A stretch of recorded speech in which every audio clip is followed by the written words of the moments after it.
vamos a hacer una pequeña clase, ¿sí? Hace rato que la estaba formando en mi cabeza eh, y toca mucho el tema de lo que estamos viendo con respecto a los pensamientos, o sea, a la mente, ¿sí?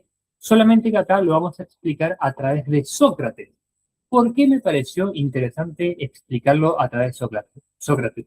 Porque a veces sentimos que sentimos o no entendemos del todo lo que significa mejorar internamente, o sea, no sabemos lo que significa avanzar y a veces pensamos que avanzar es algo totalmente distinto a la mente, ¿sí? Donde nosotros avanzamos, donde nosotros ocupamos terreno es en la mente, o sea, la búsqueda de la felicidad es basada en la transformación de la mente, ¿sí? Entonces, qué mejor que Sócrates para justamente entender la felicidad y la mente. Acá, ¿qué es lo que tenemos? Tenemos la ciencia de la felicidad que nadie te explicó. Un manual de supervivencia existencial basado en el rigor lógico de Sócrates y la filosofía clásica. ¿Por qué tomé justamente Sócrates? Porque Sócrates, o sea, nosotros, si bien estamos en una región occidental, ¿sí? Entendemos a la mente eh, como algo alejado del alma, ¿sí? Y la verdad es que nada que ver. ¿Por qué? Porque psique y alma es exactamente lo mismo. ¿Por qué? Porque venía de los griegos. Los griegos le decían psique al alma. Solamente que después, bueno, mientras más fueron pasando los años, más se fue distorsionando el concepto de alma, ¿sí?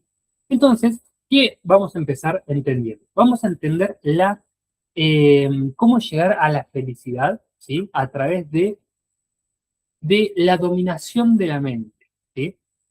Primero, ¿qué tenemos? Vamos a ver la primera diapositiva, ¿sí? Es más, hice diapositivas como para que esté un poquito más, a ver, para que sea, quería que se vea un poquito más, a ver ahí. No se cambia. Mm. Ah, ándale, porque estoy en otro lado. Ahora, ¿qué vamos a entender? Acá, por ejemplo, qué nos decía Friedrich Nietzsche? Decía, hay un relato y un cuento en donde habla de el demonio, ¿sí? De el demonio, ¿qué pasaría si viniera un demonio y te preguntara, si pudieras vivir tu vida con todo lo que te sucedió, con todas las circunstancias tal cual sucedieron, ¿volverías a vivir tu vida? Bueno, si decís que no, estamos en problemas. Y si decís que sí, significa que has llegado a una iluminación mental muy elevada. Generalmente todos van a decir que no, no elegirían vivir su propia vida nuevamente, siendo cada sufrimiento, cada circunstancia, cada problema que nosotros vivimos de exactamente la misma manera. ¿Y por qué Friedrich Nietzsche plantea esto? Porque nos da a entender de que si la respuesta es que no, y nosotros no volveríamos a vivir nuestra propia vida de la misma manera con los mismos sucesos, significa que nosotros estamos encadenados a un estado de la mente negativo. ¿Qué quiere decir? Que, por ejemplo, si nosotros decimos que no, seguramente tendríamos una crisis existencial y culparíamos al mundo, ¿sí? O sea, nosotros ¿qué buscamos? Buscamos que el mundo cambie. No buscamos cambiar nuestro mundo interno, queremos que el mundo externo cambie para que nosotros nos sintamos de alguna forma en particular. Si nosotros llegáramos a decir que sí, habremos entendido lo que es la plenitud, ¿sí? La mente está en orden, justamente como lo vemos en este diagrama. Entonces, quería empezar con justamente esta parte porque es una reflexión de si nosotros pudiéramos vivir nuevamente nuestra vida, ¿la viviríamos? ¿Qué o qué cambiaríamos? ¿Qué cosas no aceptamos del supuesto mundo que, eh, que nosotros querríamos cambiar? ¿Sí? Eso es una reflexión para hacer en nuestra propia vida. ¿Sí? Bueno, entonces. Vamos a la próxima diapositiva, ¿no? ¿Qué dice? La ubicación exacta del sufrimiento humano. A ver, acá tenemos que entender un poco de historia y de por qué vamos a tomar a Sócrates como referencia. Porque Sócrates está ubicado más o menos en el siglo VI antes de Cristo, ¿sí? Que esto es muy interesante, ahora lo vamos a ver.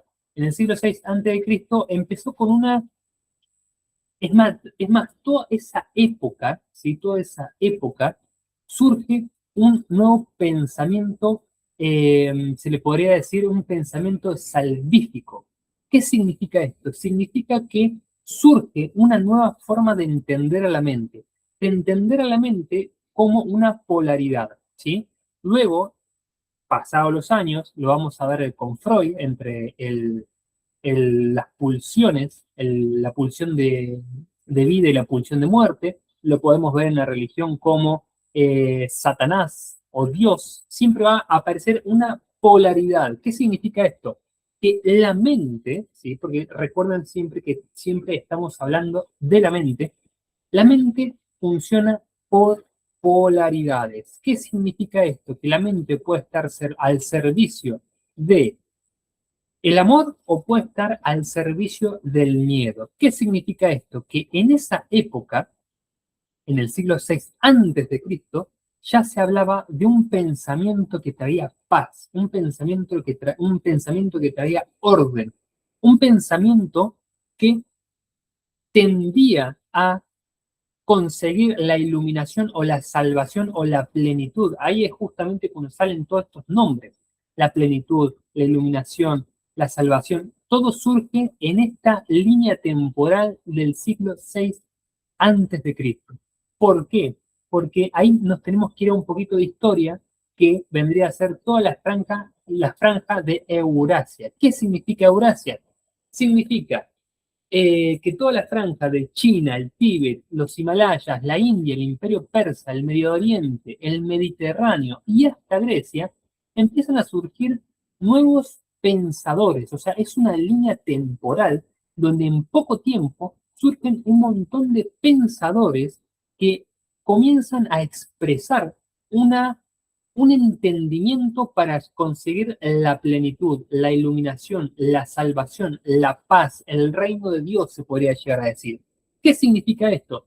Significa que en nuestra mente hay dos, digamos que son como dos bandos, el bando del sufrimiento y el bando de la felicidad y la plenitud, ¿sí? Por ejemplo, acá podemos ver el error moderno, creer que la felicidad proviene del mundo material. Ah, quedarme en la llamada. Creer que la infelicidad proviene del mundo material, el pasado, las circunstancias o los demás. Quien cree esto le entrega su poder al entorno y declara un condenado sin capacidad de acción. Ese es el mundo que nosotros vemos en el mundo moderno, ¿sí? Donde la solución está en que la afuera cambie. Bueno, esto que pensamos que solamente nosotros lo estamos pensando, en el siglo VI antes de Cristo ya empezaban los socráticos, ¿sí? Toda la línea de los socráticos a entender que esto no es así. Entonces, sí, eh, si ya desde siglos antes de Cristo y encima que ha sido pensado y ha sido reflexionado por toda una línea de pensadores, como por ejemplo lo tenemos a Lao Tse, a Confucio, a Buda, a Mahavira, a, a Zaratustra en Persia, y si no, en el oriente a los profetas hebreos, que de ahí justamente es donde va a surgir la Biblia. O sea, todo surge de un pensamiento o del ego, ¿sí? O un pensamiento del espíritu, del alma, del buen pensar, del pensamiento correcto, del pensamiento salvífico, ¿sí? Entonces vamos a tener estas dos líneas de pensamiento donde Sócrates empezaba se podría decir, lo que ven es Sócrates, Platón y Aristóteles empezaban a difundir esas ideas, ¿sí? ¿Y qué es justamente lo que difundían? Vamos a ir a la próxima, que no tenemos control del mundo real, ¿sí? El mundo es objetivo, el mundo es como es, el mundo es neutral, ¿sí? nosotros, a través de todos los condicionamientos que tenemos, toda la vida que hemos vivido, todos nuestros pensamientos, nuestros prismas, es donde nosotros interpretamos la realidad, ¿sí?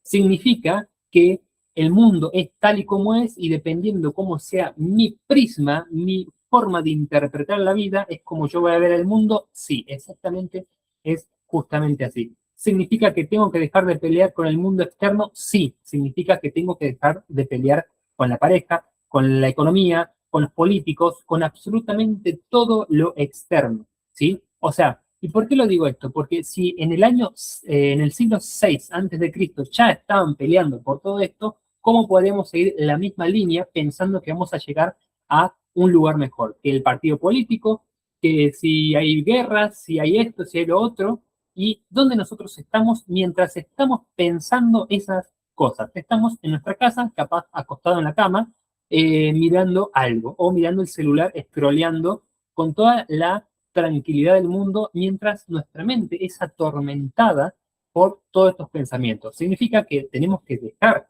de buscar la solución afuera para empezar a encontrarla adentro. ¿Sí? Bueno, esto es justamente lo que dice Sócrates, es dejar de mirar para afuera para empezar a ver hacia adentro. Y dependiendo cómo nosotros nos arreglemos en nuestro mundo interno, o sea, nosotros nos equilibremos, se podría decir, eh, se podría decir, a medida que nosotros vayamos nutriendo el correcto pensar, es donde nosotros vamos a ser liberados del sufrimiento. No porque el sufrimiento no exista, sino porque el sufrimiento es la polaridad del pensamiento salvífico o el pensamiento de plenitud. Y ahí es cuando nosotros nos convertiríamos en sabios. ¿Por qué? ¿Cuál es la definición de sabios? La definición de sabios es, se podría decir, es la persona que está en búsqueda del entendimiento y el entendimiento es lo que te da felicidad. O sea, es una búsqueda por la felicidad. ¿Sí? Bueno, entonces lo que tenemos que entender es que tenemos que dejar de echarle la culpa al mundo de afuera y solamente así es donde nosotros vamos a poder trabajar en nuestro mundo interno. ¿Sí? Después, ¿qué tenemos? Tenemos la batalla cultural entre el relativismo y la civilización. Bueno, antes de Sócrates, a mediados del siglo V, ¿sí? En Grecia estaba se podría decir, ubicado en Atenas, empezaba a surgir lo que se podría decir un movimiento sofista. ¿Sí? ¿Sofista qué es? Sofista es que el hombre es la medida, todo es relativo, nada es verdad ni nada es mentira. ¿Sí? ¿Cuál es la ética? Es una imposición del patriarcado o una forma sistemática de control. ¿Cuál es la toma de decisiones? Guiada por las emociones reactivas, los traumas y la validación externa. O sea, en el siglo V antes de Cristo ya había esta manera de pensar como nosotros la estamos viviendo hoy en día, ¿sí? Que es la parte en donde la afuera es lo que forma al hombre, a la persona, por así decirlo. Y luego está la filosofía socrática, que es que existen valores universales, absolutos e inmutables. Es una ciencia estricta y lógica diseñada mecánicamente para evitar el sufrimiento. O sea, ¿qué quiere decir esto? Quiere decir que si nosotros tenemos dos mentes, ¿no? Vamos a ir con ese ejemplo. Si nosotros tenemos dos mentes, significa que podemos cultivar las dos mentes, ¿sí? A ver, vamos a dibujar, vamos a hacer algo en la pizarra, presentar otra cosa, pizarra.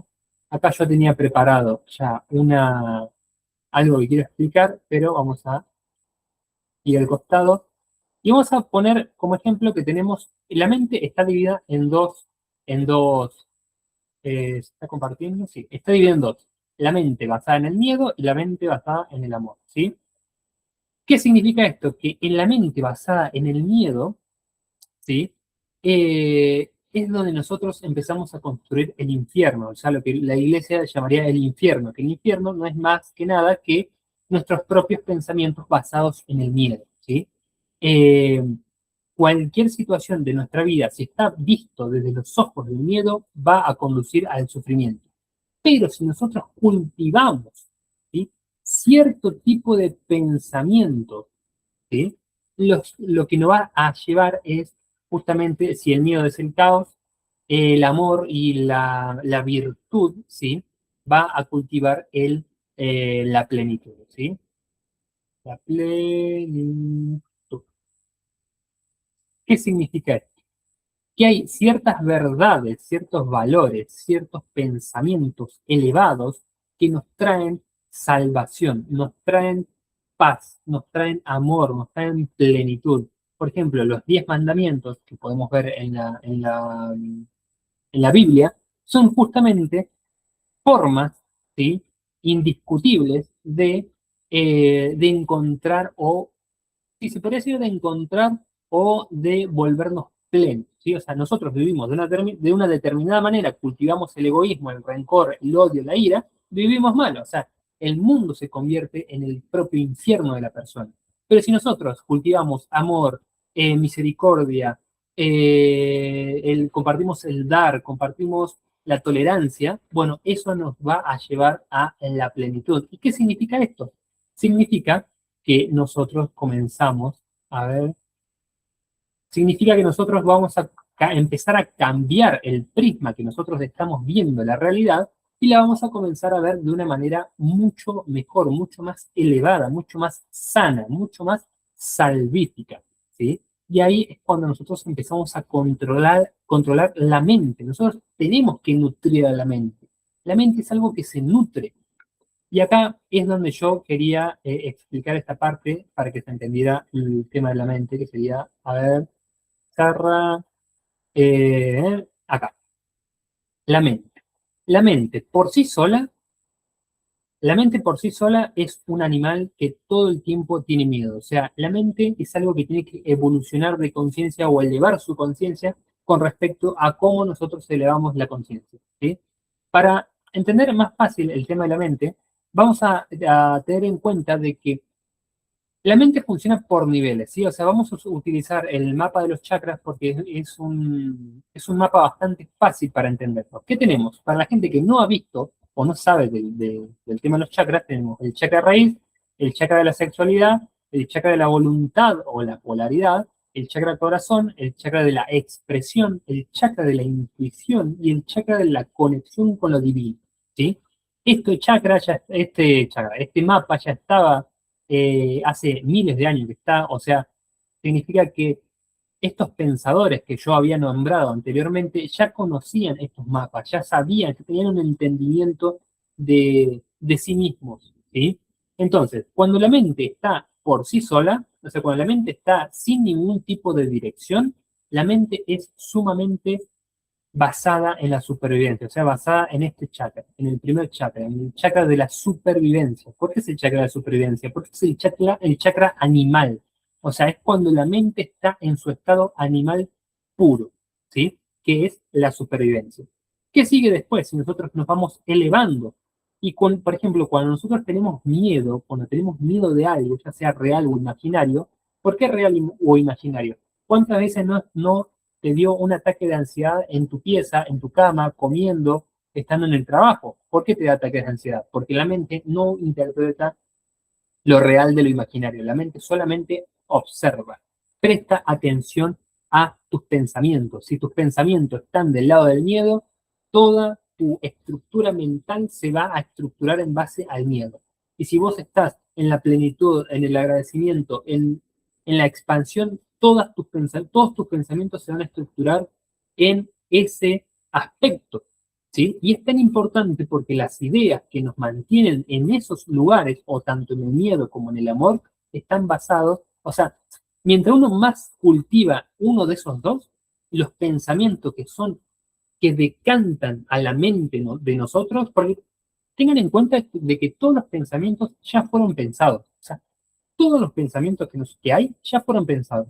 Lo que va a hacer va a haber una decantación de ese estanque de información hacia nosotros, ¿sí? Va a haber una decantación de esos pensamientos y va a decantar dependiendo de qué esté nutriendo nuestra mente. Entonces, si nosotros estamos en miedo, en desesperación, en caos, en resentimiento, en egoísmo, vamos a estar en la supervivencia. Ahora, ¿cómo pasó el animal? ¿En qué piensan generalmente todos? Todos piensan o en escapar del miedo, ¿sí? Como cualquier animal, o en acercarse al placer, ¿sí? Que estaríamos acá.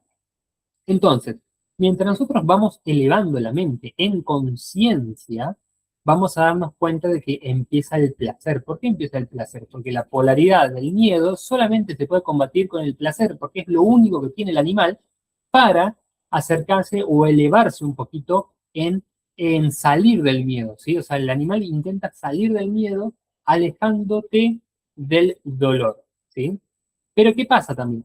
Si nosotros nos quedamos en el placer, nuestra mente solamente va a estar en la búsqueda del placer inmediato, ¿sí? ¿Qué vendría a ser la búsqueda del placer inmediato? Y la gente que cae por ejemplo, en los pecados capitales. Se podría decir como es un buen ejemplo para entender. En la gula, en la lujuria, eh, etc. ¿Qué pasa? Si nosotros seguimos subiendo, vamos a encontrar el tercer chakra que vendría a ser la voluntad o la polaridad. ¿Qué significa esto? Significa que nuestra mente llega a un punto en donde necesita elegir qué voy a pensar, a dónde voy a poner mi atención. Voy a poner mi atención a la pelea que tuve con mi hermana hace 5 días o voy a poner mi atención a esta comida que estoy comiendo en este momento o a este calorcito que estoy recibiendo del sol o a las cosas buenas que me están pasando. Hay una elección y la elección genera la polaridad, porque recuerden siempre que para que exista una cosa debe existir otra. Por ende, la polaridad es sumamente necesaria, ¿sí? ¿Por qué? Porque si no, no habría experiencia, no hay movimiento. O sea, la experiencia funciona por movimiento. Si no hubiera polaridad, o sea, si no estuviera lo malo y lo bueno, no hubiera movimiento. ¿Por qué? Porque sería o todo malo o todo bueno. Y si es todo lo mismo, no hay movimiento, porque para que haya movimiento, tiene que haber un punto A y un punto B. Y el movimiento o la experiencia surge cuando yo uno el punto A con el punto B. ¿Sí? Entonces ahí entendemos por qué el mundo es como es. El mundo es neutro, nosotros lo vemos como nosotros estamos decidiendo mantener nuestra mente o cultivar nuestra mente, ¿no? Entonces, si nosotros seguimos subiendo y tenemos el chakra de la polaridad y la elección, significa que nosotros nos damos cuenta de que podemos elegir pensar correctamente, elegir pensar, desear el bien al otro, elegir pensar, perdonar, elegir pensar, tener misericordia con el otro, tener misericordia conmigo mismo. ¿Por qué? Porque eso me cultiva la plenitud. Estos son justamente los valores que Sócrates decía que había que cultivar, ¿sí? O sea, y fíjense, no es nada nuevo esto, no sé cuántos años son, pero son muchos años para atrás, ¿sí? O sea, es algo que siempre estuvo siempre estuvo en la historia, se podría decir, la elección que debemos de hacer para ser felices. O sea, ser felices es una elección constante que se hace día tras día. ¿Cómo? Negando. No sé si la palabra es negando, pero entendiendo la polaridad negativa y aceptando o nutriendo la polaridad positiva. ¿Qué pasa si nosotros pulimos la polaridad positiva? La mente se eleva al chakra corazón, el chakra del amor, se podría decir, ¿sí? El chakra del amor ese es el del dar y el recibir, porque el dar y el recibir es exactamente lo mismo. Por ende, yo empiezo a amar lo que está sucediendo, empiezo a abarcar, a contemplar, empiezo a interiorizar lo que yo voy viviendo en mi propia vida, ¿no? Entonces, si nosotros seguimos de esa manera, lo que va a surgir va a ser que vamos a llegar al chakra de la garganta. Y el chakra de la garganta es el chakra de la expresión. Entonces, cuando nosotros subimos al chakra de la garganta, es la necesidad de expresar esto que estoy sintiendo. Si estoy sintiendo amor, tengo que expresar ese amor, ¿sí? Si estoy sintiendo plenitud, en algún momento me voy a tender a mandar un mensaje, voy a tender a decirle algo lindo a alguien. ¿Por qué? Porque el amor se necesita expresar. Y mientras más se expresa de esa forma, más vamos conectando con los chakras superiores de la intuición, ¿sí? Esto más que nada lo quería explicar para que entendamos cómo la mente puede ser utilizada, o mejor dicho, la mente humana es básicamente completamente miedo, placer y se queda ahí. Recién cuando la persona comienza un camino interno es cuando recién ahí puede empezar a subir, ¿sí? Bueno, Entonces, volvamos a acá. Volvamos acá, bueno, ya entendimos que el prisma de o sea, que la plenitud proviene justamente de la interpretación del mundo, ¿sí? Bueno, entonces, ¿qué tenemos? ¿Cuál es que la mente, ¿sí? Eso es otra cosa que tenemos que entender, la mente por naturaleza va a ser y va a tender al miedo. O sea, la mente por naturaleza, porque es el estado natural que tiene, va a tender a al miedo. ¿Sí? Por eso es que es tan difícil sacar la mente de pensamientos negativos, porque la mente tiende a ser miedosa. ¿Sí? Pero cuando empieza la voluntad de cambiar, cuando empieza, se podría decir, cuando empezamos a decidir pensar aquello que quiero pensar, empezamos a, empezamos a ponerle, empezamos a, se podría decir, a forjar, como en este caso, un diamante, ¿sí? El diamante es la mente transformada. Cuando Jesús se volvió el Cristo, la palabra Cristo significa de cristalización o cristificación, que es cuando el alma se vuelve. ¿Y por qué se llama así? Porque es cuando el alma puede ser expresada tal cual baja hacia el cuerpo. O sea, es como el diamante cuando refleja la luz. Si nosotros, por más buena luz que nosotros le demos a un carbón, siempre se va a ver como carbón. Pero en este caso, si nosotros iluminamos un diamante, el diamante va a reflectar de manera pura esa luz que bajó. Bueno, es justamente eso. ¿Sí? O sea, una mente que fue forjada a través de la voluntad, de la disciplina, a estar del lado positivo, a cultivar valores positivos, va a conseguir la plenitud. Y eso es justamente la presión, eso es justamente la disciplina y la voluntad, ¿sí? Eh, bueno, eso lo entendemos, ¿no? Bueno, esta es lo que venía explicando los chakras. La mente por naturaleza es miedosa, ¿sí? Luego, para salir de ese miedo, necesitamos acceder al menos un poco al placer. ¿Por qué? Porque el placer también es la creatividad, ¿sí? Entonces, cuando nosotros accedemos al placer y a la creatividad, nos podemos recién ahí elevar hacia la voluntad. Y de la voluntad comenzar, que vendría a ser la polaridad que había hablado antes, y recién desde la voluntad podemos elegir o empezar a cultivar esta mente amorosa. ¿Sí? Entonces, bueno, ¿qué tenemos después? Bueno, estas referencias, por ejemplo, el mito de Sísifo o el buitre de Prometeo, ¿qué es lo que expresan? Expresan cómo es la mente cuando está en caos. ¿Sí? El mito de Sísifo es que Sísifo tiene que, está destinado no lo recuerdo ahora muy bien, pero el mito, pero básicamente es que está destinado a cada día de su vida a levantar una piedra por una colina y dejar caer la piedra y volver a empujarla hasta la cima y volver a dejarla caer por la eternidad. Y el buitre de Prometeo es se podría decir, es la referencia a que Prometeo iba a ser comido, o sea, iba a ser devorado, ¿sí? Por un buitre cada día de su vida y luego en la noche iba a recuperarse y al otro día lo mismo. Que es básicamente lo que nosotros vivimos todo el día. Todo el día lo que nosotros hacemos es levantarnos, ver las noticias, ver las cosas negativas, empezar a pelear en nuestra mente y básicamente se siente, porque los mitos son una forma de expresión de una enseñanza, o sea, se sienten como si estuviéramos empujando algo eternamente o como si nos estuvieran devorando las entrañas, ¿sí? Como lo que es el buitre de Prometeo.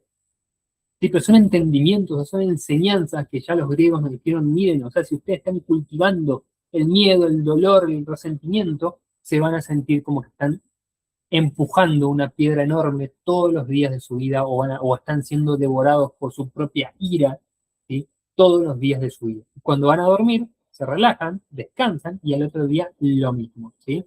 Entonces, básicamente, son formas que tenían los griegos de entender el sufrimiento humano como que es causada por la mente que está errada, por la mente que está nutrida de miedo. ¿Sí? Es la parte más baja del miedo. ¿Se entiende esto? ¿Se va entendiendo lo que quiero decir? Después, Sócrates como que interioriza mucho en la palabra eudaimonía o eudemonaria, ¿sí? ¿Qué significa? Significa el correcto espíritu, o sea, la plenitud significa el correcto espíritu. ¿Por qué? Porque en Grecia en esa época no entendían al espíritu como lo entendemos nosotros hoy en día, luego de lo que vendría a ser toda la ola cristiana, por así decirlo, sino que se entendía como esencia, ¿sí? Un espíritu era lo que Freud después llamó la pulsión de vida y pulsión de muerte, ¿sí? Tener la correcta pulsión o tener el correcto espíritu es lo que lleva a la plenitud, ¿sí? Entonces volvemos a entender, o sea, volvemos a hacer referencia de que solamente depende de qué estemos cultivando nosotros en nuestro día a día, a través de la voluntad, recuerden eso, porque la voluntad es lo más importante, la disciplina. Y ahí es donde aparece la autarquía, que es la dominación o el gobierno absoluto sobre nosotros mismos, ¿sí? O sea, y acá empieza, por ejemplo, para que entendamos cómo tenemos que llevar a cabo esto, es que cada día que nosotros nos levantamos es una decisión, es una oportunidad de decidir correctamente entre el miedo o el amor. Obviamente ahí aparece todo un problema,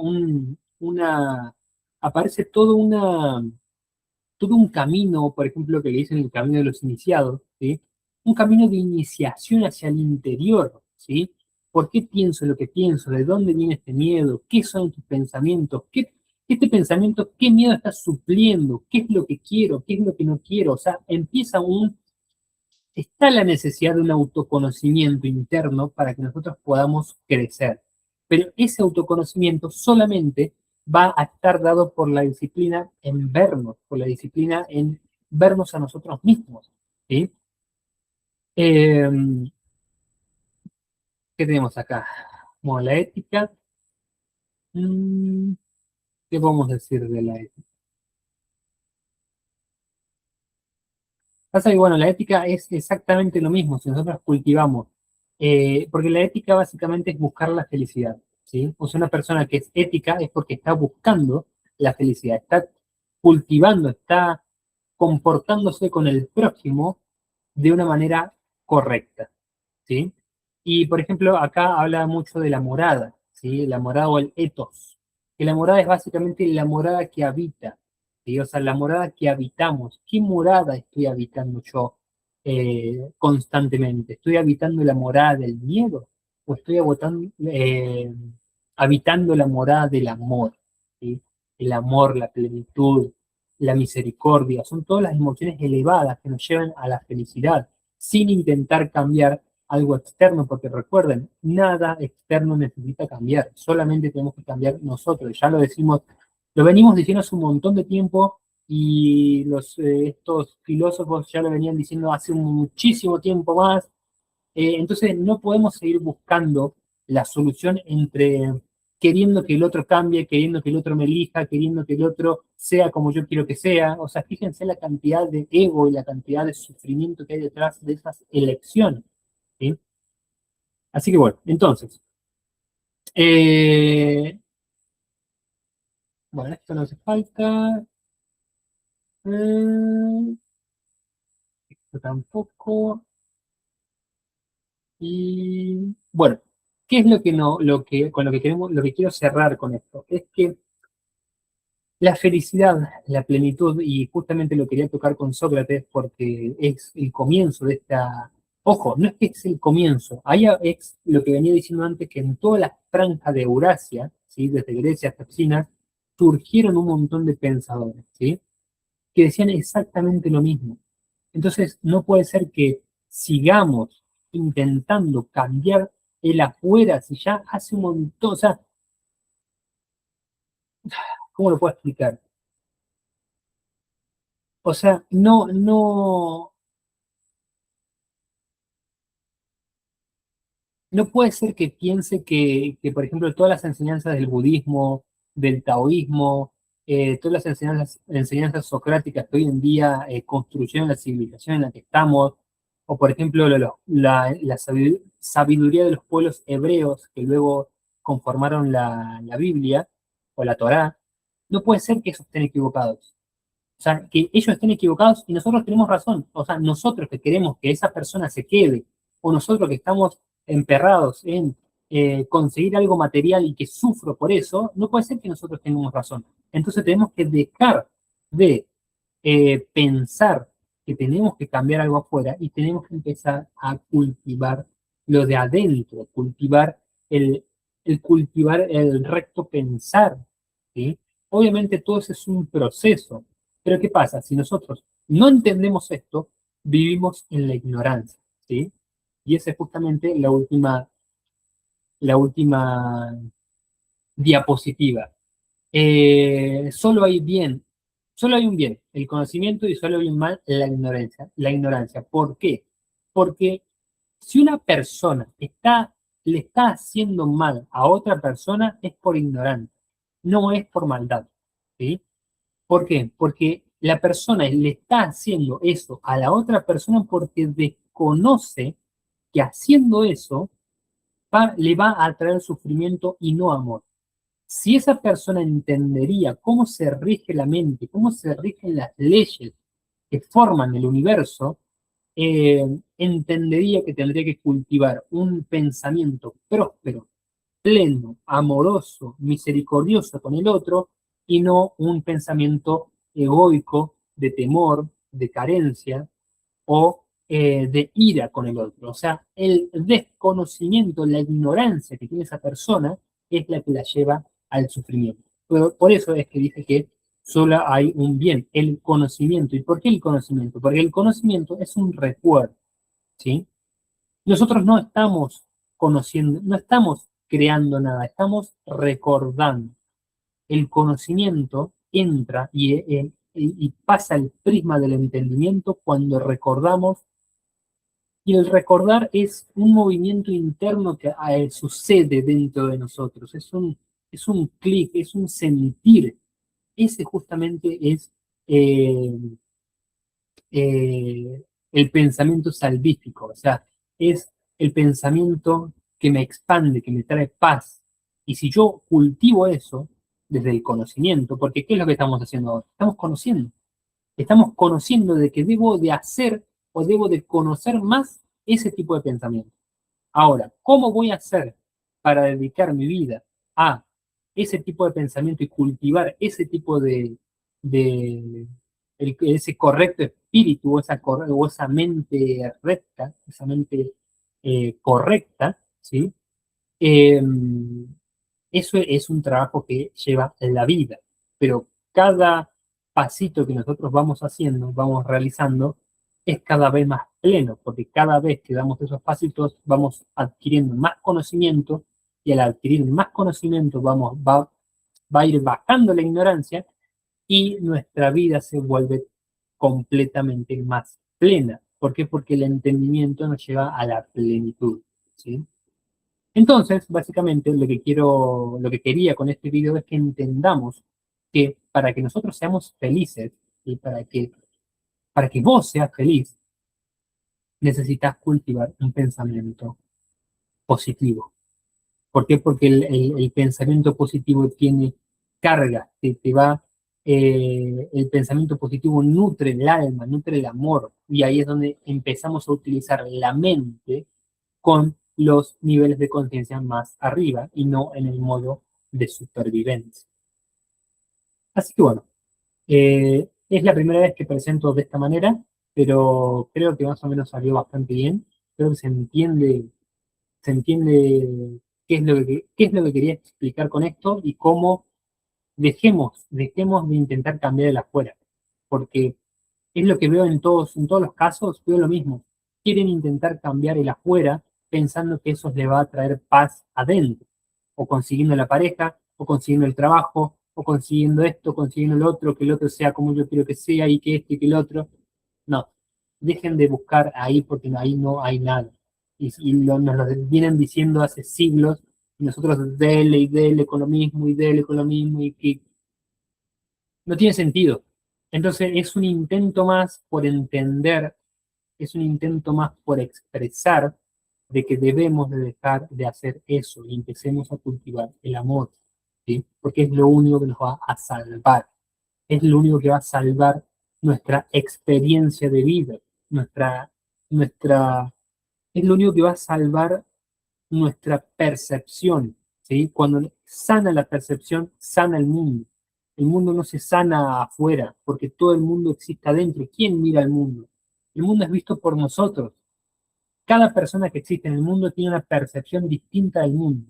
Hay personas que van a pensar que este país está bien, hay personas que van a pensar que está mal. El que piensa que está bien va a estar pleno, el que piensa que está mal va a estar en desgracia y en caos. Y los dos viven en el mismo lugar, viven en el mismo país.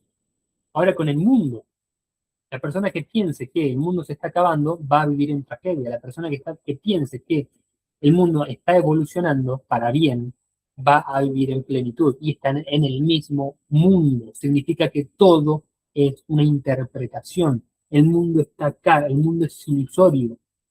Es justamente lo que nos vienen diciendo siempre. El mundo es ilusorio, el mundo es mental. ¿Por qué es mental? Porque se forma en la mente.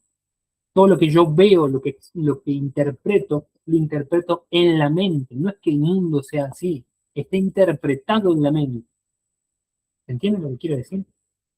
Bueno, espero que se haya entendido y que dejemos de darle tanta importancia al mundo externo y nos preocupemos y que ocupemos, mejor dicho, todo nuestro tiempo en cultivar el mundo interno. Así que bueno, lo dejamos hasta acá y ya haré otro videito en otro momento. Así que bueno,